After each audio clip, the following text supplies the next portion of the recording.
একে তাকে অনুসরণ করতে করতে জীবনের চেহারাটাই হয়ে যাবে এমন একটা অনাকাঙ্ক্ষিত কিছু। মানে আজকে একে মনে হচ্ছে, কালকে তাকে মনে হচ্ছে, এই করতে করতে কি যে করব শেষ পর্যন্ত আর অনেকেই যেমন হয় আর কি।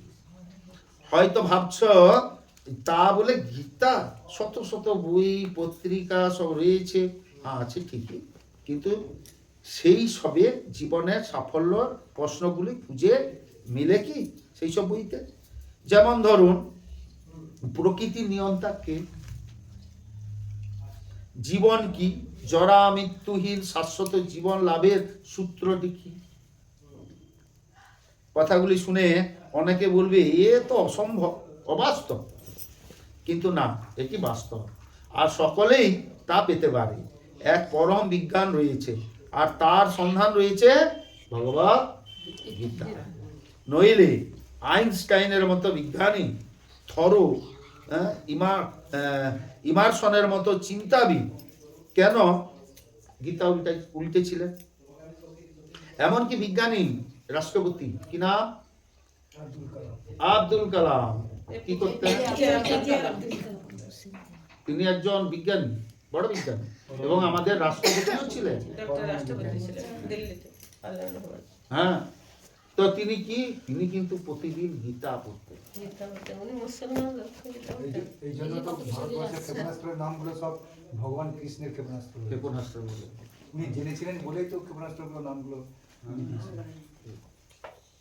আর একটা জিনিস শুনে হয়তো আপনারা জানেন সকলে, কিন্তু জেনেও জানি না। এই কথাটা কিন্তু অনেকেই জানে না যে আব্দুল কালাম যে গীতা পড়তো, এই জন্য ক্ষেপণাস্ত্রের নামগুলো। হ্যাঁ, সেটা অনেকেই জানে না। অনেকেই জানে না, আরেকটা সহজ কথা জানে। কি কথা?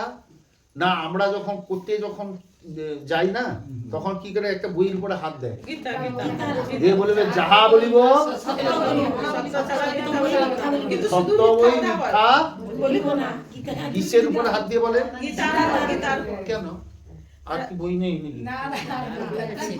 কত উপন্যাস, কত দামি, কত কি আছে, সে বলুক, সে তো বলুক, হ্যাঁ সে তো বলুক, কিন্তু নিয়মটা যে গীতায় হাত রেখে আপনাকে বলতে সত্য বই মিথ্যা বলিব না, অঙ্গীকার করতে হচ্ছে। আমি সত্য বই মিথ্যা বলি, সেটা ঠিক আছে, কিন্তু আপনাকে বিটেক এমটেক ডিগ্রিধারী বিজ্ঞান প্রযুক্তির ছাত্ররা আজ বিশ্বব্যাপী গীতা প্রচারে আত্মনিয়োগ করেছে। কেন?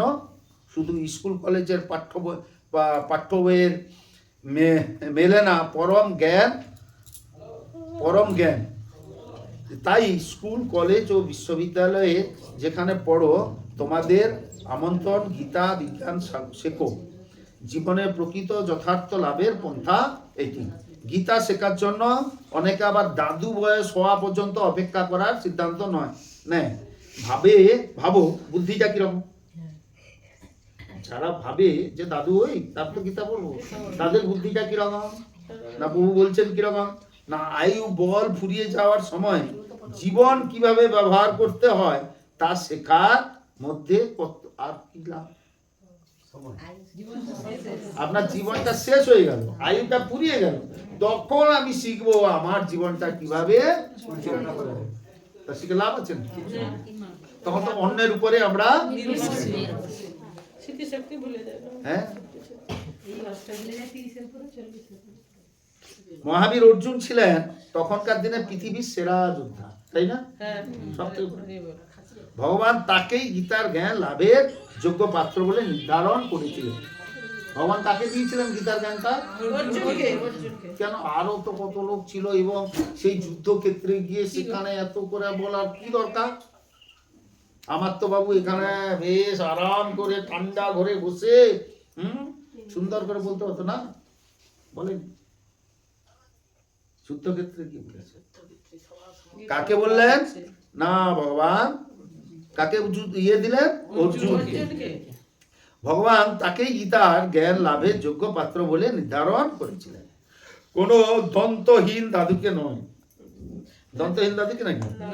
কিংবা নিষ্কর্মা ভাব বিলাসী কেউ নয়, এবং যে কর্মঠ।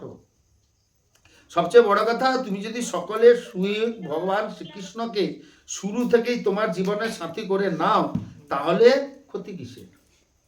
জীবনের নানা উঠা পড়ার সঙ্গে পাবে এমন কাউকে যিনি সবচেয়ে সুন্দর, সবচেয়ে শক্তিশালী, সবচেয়ে ঐশ্বর্যশালী, পরম শ্রেষ্ঠ জ্ঞানী, সবচেয়ে প্রেমশীল, জরা মৃত্যুহীন, চিরনবীন। এরকম ভগবান। তো ভগবান কিভাবে কিভাবে পাবে প্রতিনিয়ত তার সাহায্য? কিভাবে পাবো? আমার তার সাহায্য কিভাবে পাবো? এই 6 পর্বের গীতাটি পড়ো, এই বিশেষ কোর্সটি করো, জানতে পারবে সব। তোমাদের সব রকম সহযোগিতার জন্য আমাদের ভক্তরা তৈরি। জীবনের পরম সার্থকতা লাভ করো, এই শুভেচ্ছা রইল। ভক্তি পুরুষোত্তম স্বামী। তো এই কথাটা বলছেন যে এইটা আপনারা অনুরোধ করছেন প্রভুরা, যে এইটা আপনারা শিখুন। তো 7টা বেজে গেছে, আমাদের 5টা থেকে 7টা, কিন্তু আপনারা দেরি করে এসছেন, আধ ঘন্টা লেটে এসছেন। তো সেই নিয়ে আগামী ক্লাসে একটা নাটক হবে। আগামী ক্লাসে একটা নাটক হবে, সেই নাটক আপনারা দেখবেন যে কীরকম, যদি প্রভুরা কৃপা করেন, যদি আসেন তাহলে আরও ভালো হবে। নাহলে আমাদের মধ্যে থেকে একটা নাটক হবে যে আমাদের কখন আসা উচিত সেটা নিয়ে। তো যাই হোক, আমরা আজকে প্রথম দিন এখানে বসছি, আমরা গীতা সম্বন্ধে জানবো। গীতা জানার আগে গীতা 7 তথ্য আমরা পড়বো। এটা 6 দিনের কোর্স, কিন্তু 6 দিনের কোর্সে আজকে ভূমিকা পড়া হলো। আজকে শুধু ভূমিকা এবং প্রভুরা কে কি বলেছেন এইটা নিয়ে আমরা জানছি। এরপরে তো আমরা শুরু করব। তো আজকে একটু প্রথম অধ্যায়টা আমরা একটু শুরু করছি। তো প্রথম অধ্যায়ে পর্ব 1, ভগবদ গীতার বিষয়ে প্রবেশ। ভগবদ গীতার বিষয় না মাতাজি, গীতায় পাবেন না, আমরা এই বইটা আজকে পড়বো। এইটা হচ্ছে 6টা অধ্যায়ের 6টা পর্বে এটা ভাগ করা হয়েছে। কাজ কমপ্লিট।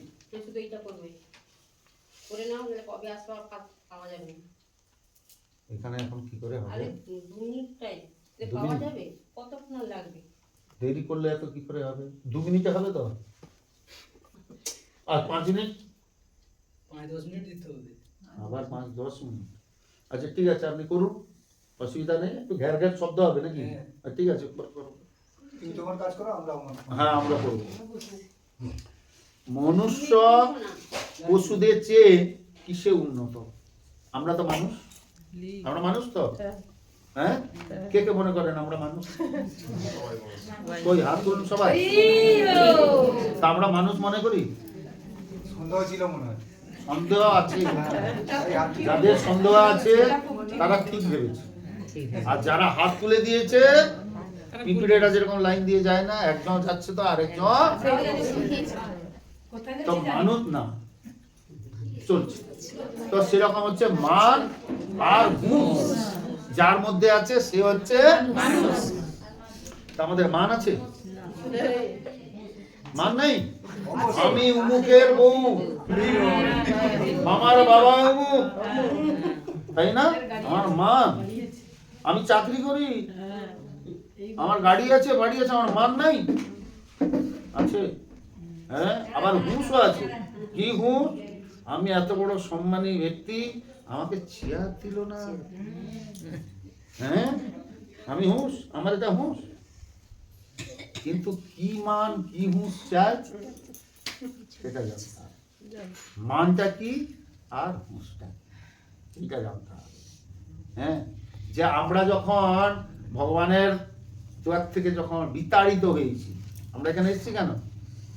ভগবানের সঙ্গে কি গন্ডগোল করে ফেলেছি? ভগবানের দুয়ারে আমরা গন্ডগোল করেছি, তো ঝগড়াঝাটি করেছি, হ্যাঁ ঠিক। লিচু বাগানে লিচু চুরি করেছি, তাই না? না জানি তো ভগবান কি করবে? দুষ্টু ছেলেকে কি করবে? সাজা দিতে হবে। তো আমরা এখানে যদি কেউ চুরি করে, এদিকে দেন, ওদিকে না, এদিকে এসো। হ্যাঁ, এটা হয় মাঝে মধ্যে হবে তো যতটা সম্ভব প্রভুর মুখের দিকে তাকিয়ে। হ্যাঁ, তো আমরা যদি কেউ অন্যায় কাজ করি তাহলে কি করব?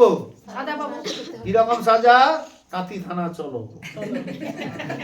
না কাঠি থানা না এখন এখন জুনপুর তাল, যাই হোক, থানায় ঢুকিয়ে দিব, জেলখানা। তো জেলখানা দেখলেন, এতদিন ছিল জেলখানা, প্রভুপাদ এলেন, জেলখানার নাম পরিবর্তন করে দিলেন। কি নাম হয়েছে এখন?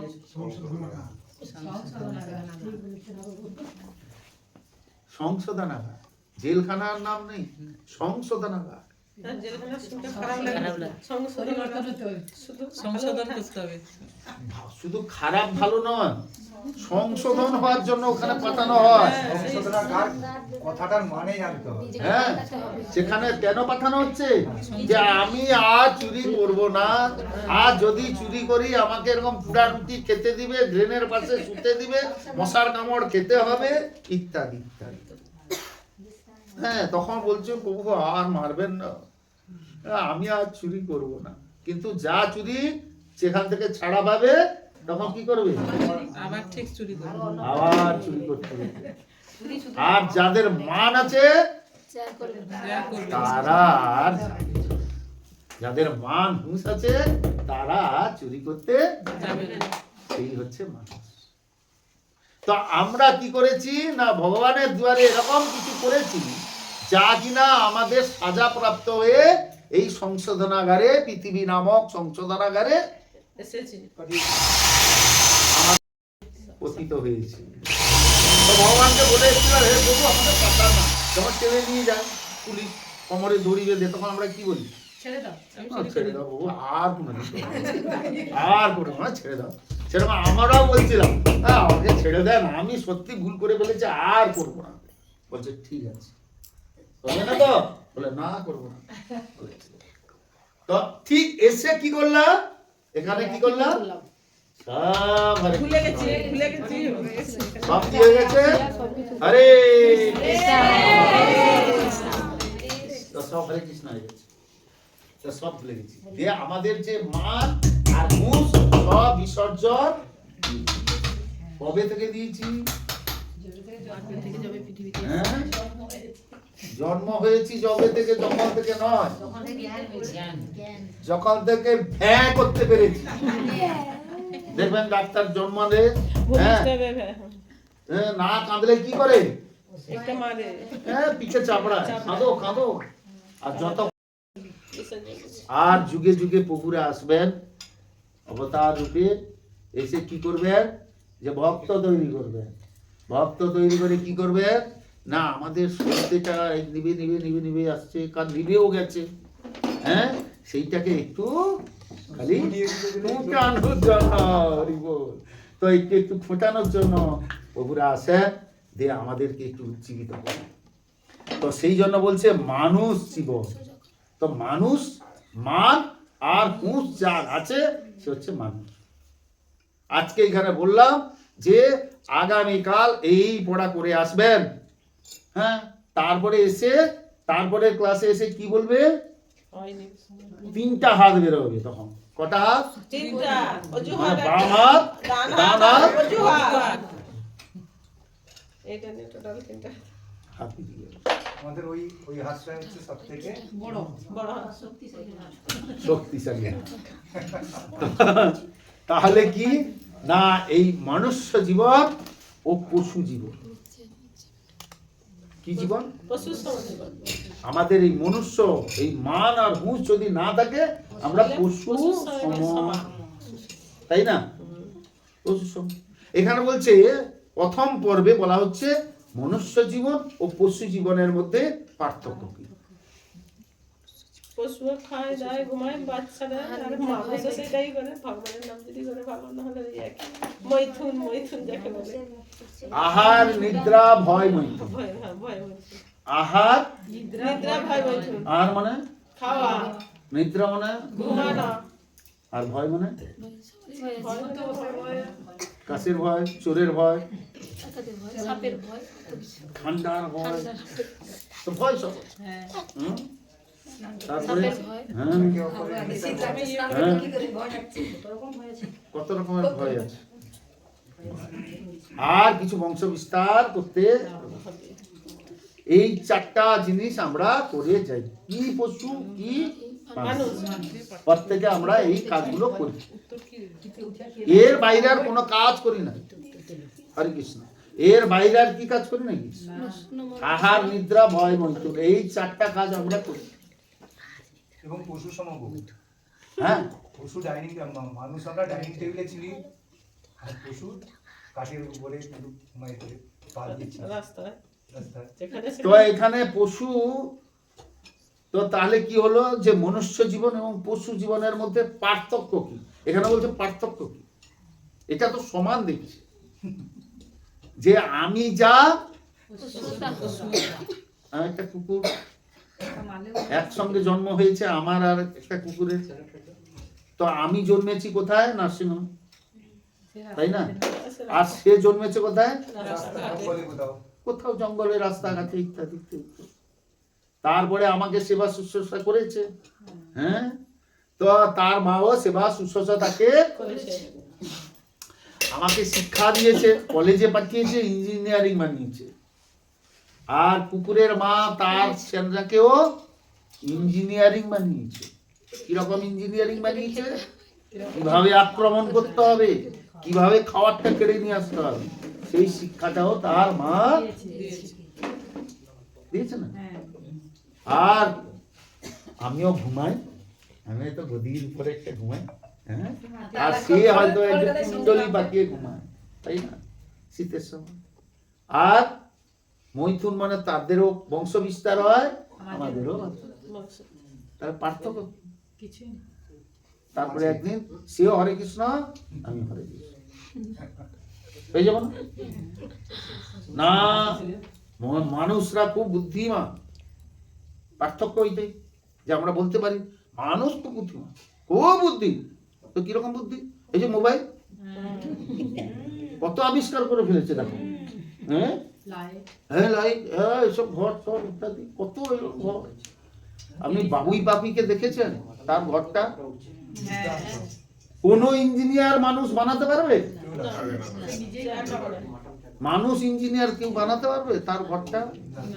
তার ঘরটার সিস্টেম এরকম, তার ঘরে ইলেকট্রিক চলে, তার ঘরেও ইলেকট্রিক চলে, হ্যাঁ, কাদার মধ্যে জনি পোকা পুঁতে দেয়, অন্ধকারে চাকাক চাকাক করে, তাদের ঘরে ইলেকট্রিক চলে। আবার কি না, তাদের ঘরে ঝড় বৃষ্টিতে তাদের ঘর ভিজে না, এমন সিস্টেম, এমন সিস্টেম। তো কত বড় ইঞ্জিনিয়ার। আর সেই যে বুনুন, যত বড় ইঞ্জিনিয়ার আসুক না কেন, সে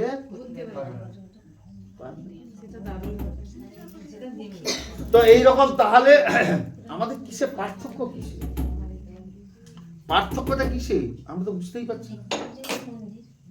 তাহলে পার্থক্য একটাই, যে পার্থক্য হচ্ছে আমরা যে চিন্তা ভাবনাটা করতে পারি,